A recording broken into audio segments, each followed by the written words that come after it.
Hello, What Culture? It's me, Simon, from What Culture. Today I'm wearing a hat because if you are living here in the UK, you know it's really cold. Therefore, if you wear a hat, it will keep you warm. So that's what I'm all about, but don't worry about that. Let's worry about the fact we have had another episode of Monday Night Raw, the WWE's Monday flagship program thing that we all like to watch and moan about. And it's time to go through the show and give the good bits an up and the bad bits a down. And my voice went really weird there. I was shouting like I was a Muppet, like I was, I don't know, Kermit the Frog. But enough about that. Sit yourself down, strap yourself in, and let's up some downs with some power.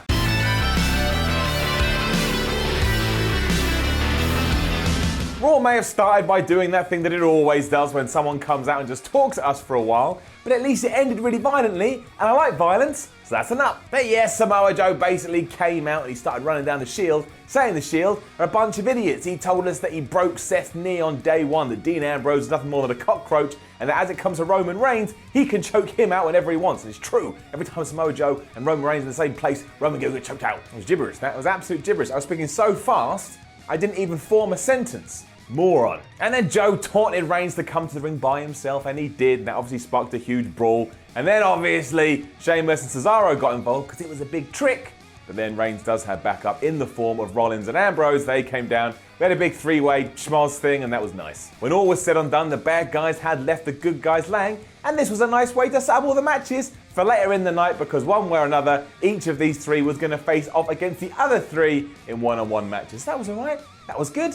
Gets an up. I'll give an up to the women's match that followed as well because it was nothing special, but it was nice, like a walk on a summer's morning where you just feel fresh and lovely inside. So yeah, up. It was a bout between Paige and Mandy Rose, and they were going against Mickie James and Bayley, and each of those teams had their respective other person in the corner. So we had Sonya Deville over there, and we had Banks over here, and of course eventually Sonya Deville did get involved, which allowed Absolution to win and carry on their train of domination. Now there is a down in the sense I really don't know what the future holds for Mickie James and Bayley now, but they do get involved later, so we can talk about that in a bit. But here, they did feel a bit like jobbers, and that's not necessarily what we want for Mickie James and Bayley. So that is a down. WWE then basically copied and pasted what they did last week between Bray Wyatt and Woke and Matt Hardy. But once again, Woke and Matt Hardy were so entertaining, he's getting a damn up. Bray Wyatt was just a little bit dull, he's getting it down. It really was the same issues as 7 days ago as well. In these segments, Matt Hardy comes across like he's having the time of his life, whereas Bray Wyatt feels like someone handed him a script and said, just read that, Bray, even though it's what you've basically been saying for the whole entire year. And it was fun and it was entertaining, but I just really hope when they eventually do have a match, Matt Hardy won, because let's be honest, in 2018, there is more you can do with the Woken one than there is with Bray Wyatt here. I mean, ultimately, what I'd really prefer to happen is Wyatt and Hardy to team up, and then they can go run amok together, but a part of me says we're actually not going to get that, so it is just a one-on-one feud. Matt Hardy must win. Salute to Woke and Matt Hardy though, because you are the most entertaining thing on WWE TV at the moment. It's a down for the next backstage segment between Drew Gulak and Enzo Amore though, because it was just really weird in a barrel of ways. It was mostly used to explain why Rich Swann wasn't going to be in the #1 contenders match on this evening, and if you don't know about Rich Swann, Google is your friend, I ain't saying anything about it. This did prompt Enzo to start talking about all manner of contenders who could face him for his belt,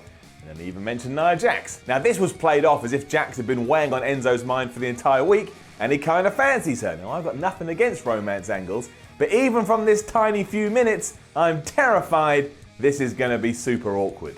Hence the down. And then, Finn Balor just beat Curtis Axel in less than 2 minutes. And I don't even know what to tell you about this. It wasn't an up, it wasn't a down, it was just there. And I can't figure out what WWE wants to do with any of these guys, because Bo Dallas was ringside as well. Just seems so weird. They're just floating through life for no reason. They're like the ghosts of WWE. I have no idea what they're doing or what the plan is. Quick backstage promo with Kane though, where he let us know that one, whoever did win between him and Braun Strowman later in the night would go on to the Royal Rumble to face Brock Lesnar, and two, that both he and Strowman were abnormal or something, and that they were headed into the abyss. I don't know what he's talking about, but it was fine. It served its purpose, gets it up. It did, however, sound a bit like a crap poem. And then it was Seth Rollins versus Sheamus, and of course it gets an up because they did have a very good match because they're two very talented wrestlers.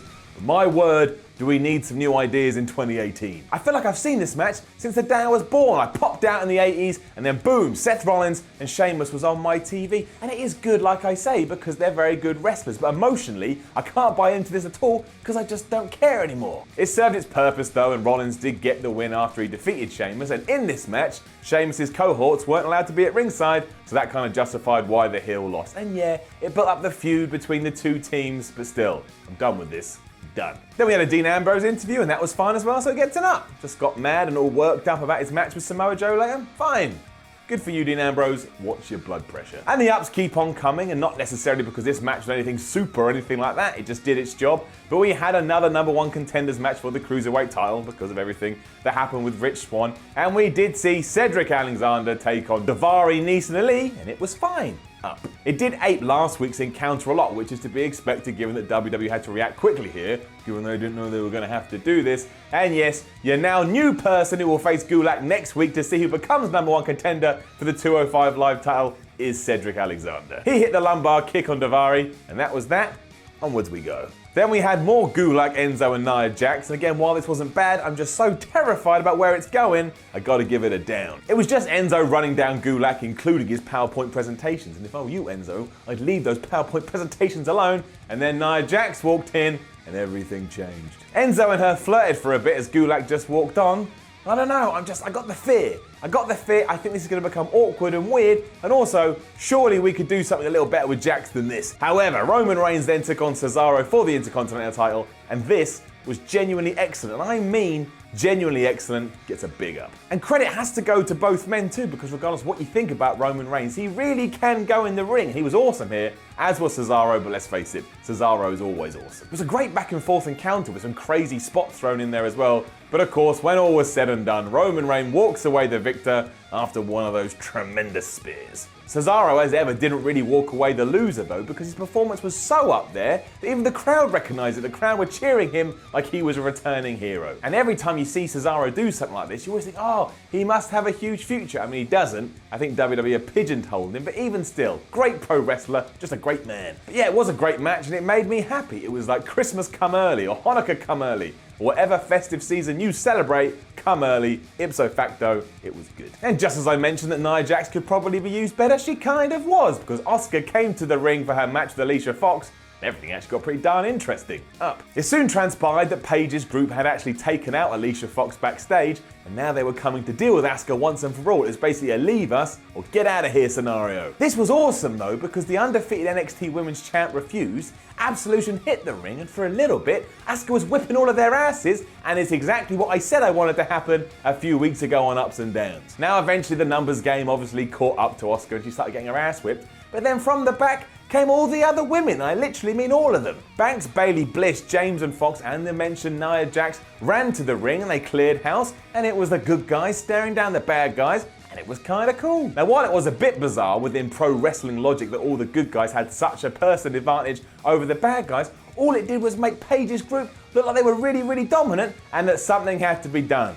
This was alright. We then had nonsense between fake dad Kurt Angle and fake son Jason Jordan. It's getting her down. Nothing special as Jordan did barge in Kurt Angle's office and start demanding matches with Samoa Joe. Then he once again listed off all the people he'd been in the ring with, to which Angle said, "Doesn't matter if you've been in the ring with them, son, you gotta beat them."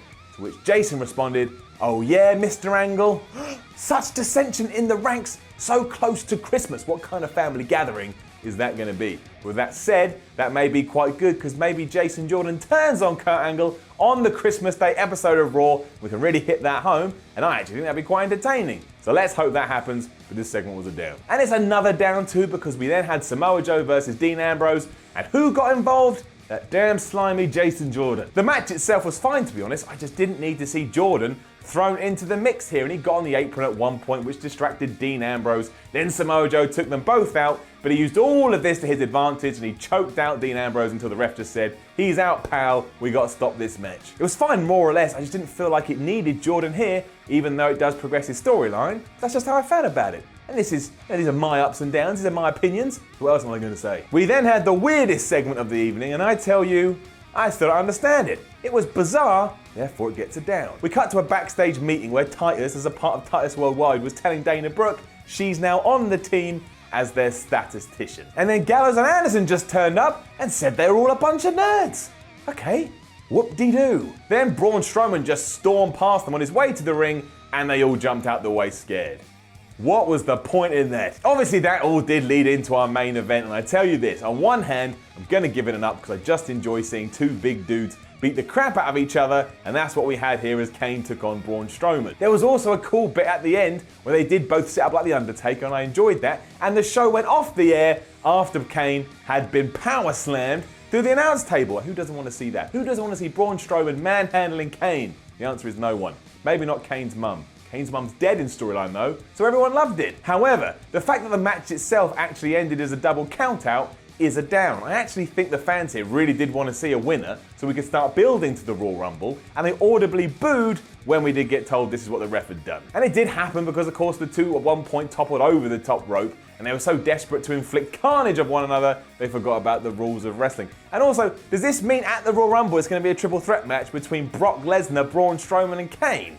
I don't think anybody wants to see that, and also, I'd rather have Braun Strowman in the Rumble itself. And that was the show entitled Monday Night Raw on this week in the world of wrestling. And it wasn't bad, but once again, they are suffering massively because we are coming up to the end of the year, and they don't have a pay-per-view until like 2044. But it had its moments, it was fun, but yeah, I admit, it feels a little bit flat at the moment. But what did you think? That's the most important thing. What did you think? Land of WhatCulture. Let us know in the comments below. Then like the video, share the video, subscribe to WhatCulture, all the channels, this one, all the other ones they've got. Then head over to whatculture.com and read some articles. There's even some ups and downs articles on there where you can get more opinions, and follow WhatCulture on Twitter at WhatCultureWWE.